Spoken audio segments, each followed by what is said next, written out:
Hello, just a quick note before the video begins that if you are interested in tips to help you if you are looking to become a professional tarot reader, those will be at the end, and there are some good ones, so either skip ahead or just wait till the end. I thought it was important to make a note. Enjoy the video.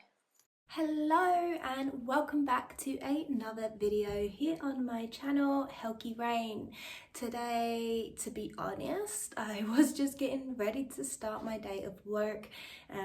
So I'm a professional tarot reader and I work from home. I love my life, love my job, but I thought it would be fun to share how I kind of set up my day, my work day as a professional tarot reader.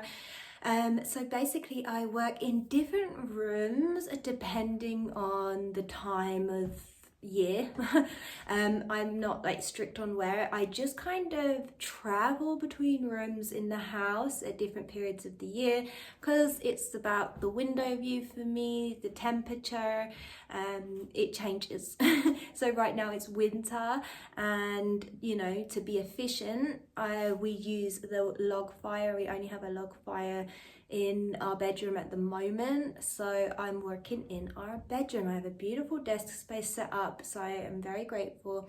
So sometimes it's in a guest room, sometimes in a living room, but right now in the middle of winter it's definitely the bedroom. So we have the log fire burning from the morning, so it's nice and toasty in here. I've been doing laundry and stuff, that's why I've got my fluffy on. You need warm fluffy clothes. In big like 100-year-old houses that don't have a good heating. I've done my horse chores. I've already had lunch by this point. I've just finished a cup of tea. I always like to have a cup of tea before I start work, and a cup of tea while I'm in the middle of work. So my routine is I like to meditate, and it really varies. Sometimes I'll meditate for like an hour, and sometimes I'll just meditate for 15 minutes, and I normally do them just over there on the bed. I will show you my desk area. It's just around the corner here on my side of the room. It's pretty messy. Okay, I think I will turn it around. Okay, so there is my dark little corner. I do bring a light over here so I can actually see my tarot cards. So I always light 3 candles when I'm working, so I need to get another candle in here. I recently added this Mother Mary here, which I really like. This is not a altatory, it's not an altar, this is just my workspace. So I have my computer for working. And certain readings I forgot to mention, I actually use meditation to receive messages and channel messages. Those are my dragon guide readings. So those readings are very different than my normal work day. So the dragon readings, I do normally meditate for an hour before, and then I do the reading, and that meditation is dedicated to the client and their dragons. But normally I just do a good simple meditation to you know, just get into the right vibration. You need to be in a very neutral, lucid vibration. I do anyway for readings. So it's essential that I do my meditations, and I will say Trey did get me this, which is amazing. So it's got headphones in it, so comfy and luxurious, and I use this every day for meditating now. I love it. It's great, and it's wireless. This is just for charging.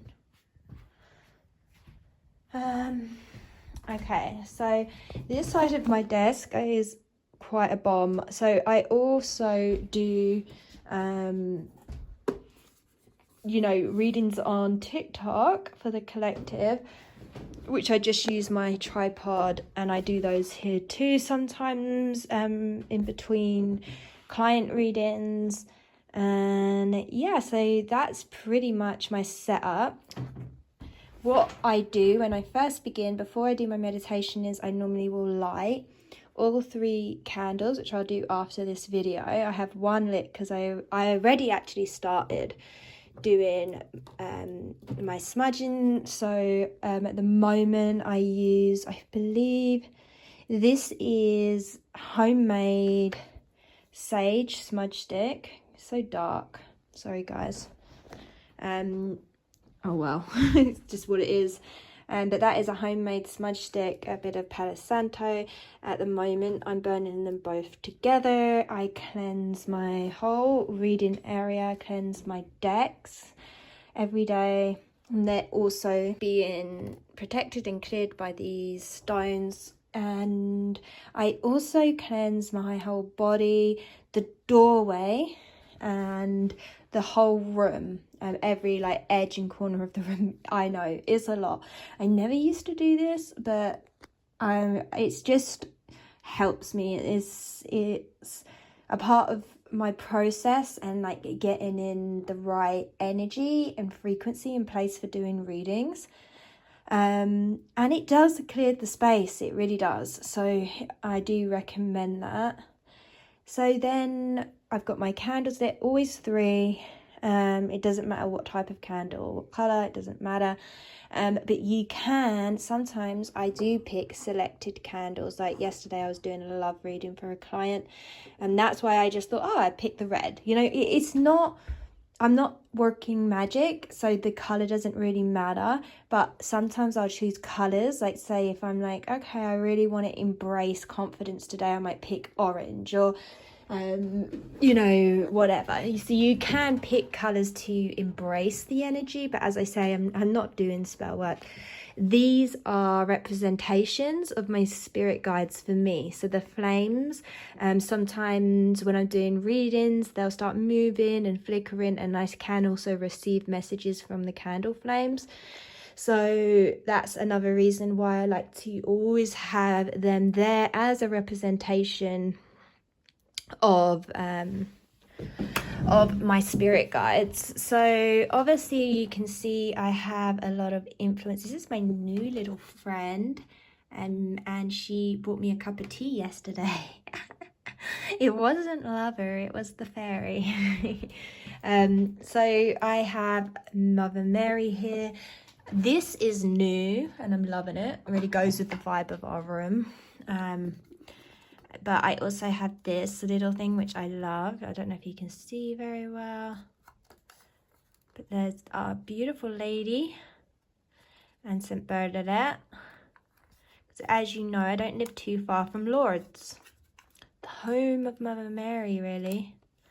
And that closes up like that, and it's just so cute. But I always have this open there. Yeah, so I also like to have Mary and the dragons around.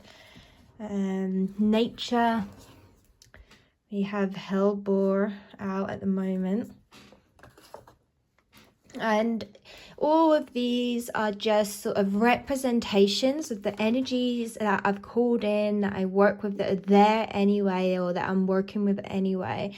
And that's like really important point, is that you don't need all this stuff, all right? You really don't. You're fine with just a deck of cards, but it's your own thing, right? This for me, it's just a physical, pretty representation of what I know is already with me energetically. So that's why I can still continue my readings and do just as clear and good readings if it's just me and a deck. Okay, none of this actually, I just think it's important, because if you're minimalistic or you don't have the funds, you know, to always have candles in stock or whatever, I just want you to know the power is always within you, within the witch. It's all within us. And really, you don't even need cards, you know. That's a medium I like to work with. But I also receive so many messages intuitively, through, you know, just through downloads and you know, audio messages, or I often get, and visualizations. So I have a few different clairs open, but you know, if you are interested in having even just your own tarot practice or working for clients, you really just need a deck if tarot is your thing. So I also have my computer because that's how I read for my clients. I change decks over here all the time, and these are more for TikTok. And then I have my working decks, which is these two. This is just my first ever and original Rider-Waite-Smith, and then this is my more newer. This has been my working deck for I think about a year and a half maybe. This is the Everyday Witch, I think. I love this deck. I think the most important thing for me with a deck is that it shuffles good. It's the most important thing. And then after that it talks to me, because my decks talk to me, because that's why one card will mean something completely different for one person than it does another in my readings, whereas some people, you know, they might think, oh, that's not the meaning of the death card. Well, that's the meaning that came through. So know that is important to you know, have a dialogue. I think I have a video, I put that in the iCard, of like how you can begin to create a dialogue with the tarot, and then it will start to talk to you. Well, at least that's what happened for me. Always have a lighter at hand, lighting the candles, of course, and some different stones around, not many. This is just one in the garden, and that's what I mean. Like, I hold this and it really roots me. Like, my energy just feels so grounded when I hold that. So you can just go grab a stone from the garden, one you feel called to, and it works just as well as crystals, in my opinion.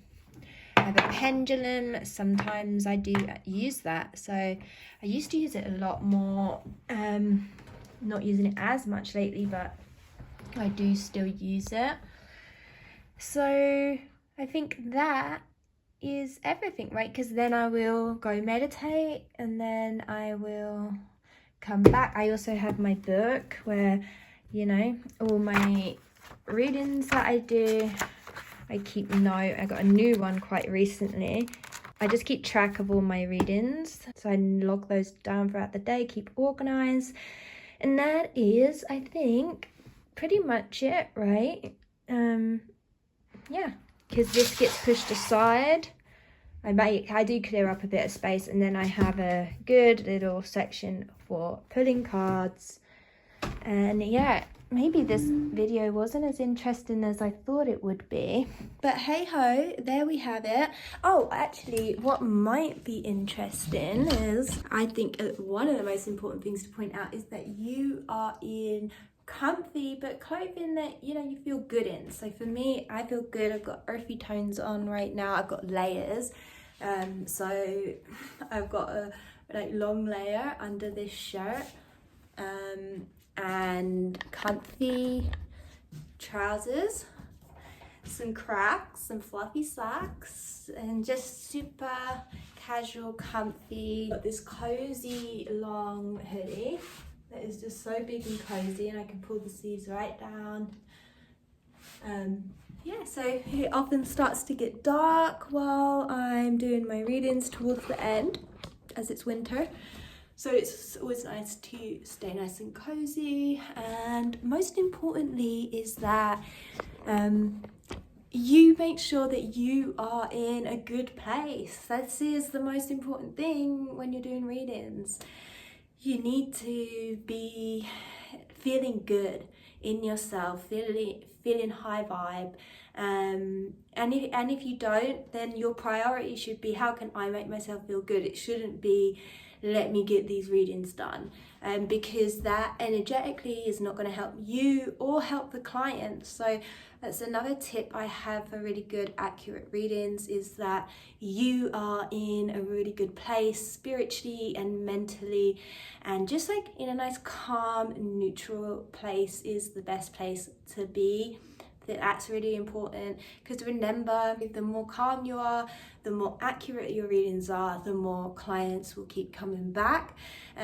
So anyways, I hope you enjoyed this. Hope it gave you a little insight on my little morning work routine, and I am sending you lots of love and many blessings, and I will see you in the next one. Please do subscribe and like and leave a comment. It's always great to hear from you. Bye.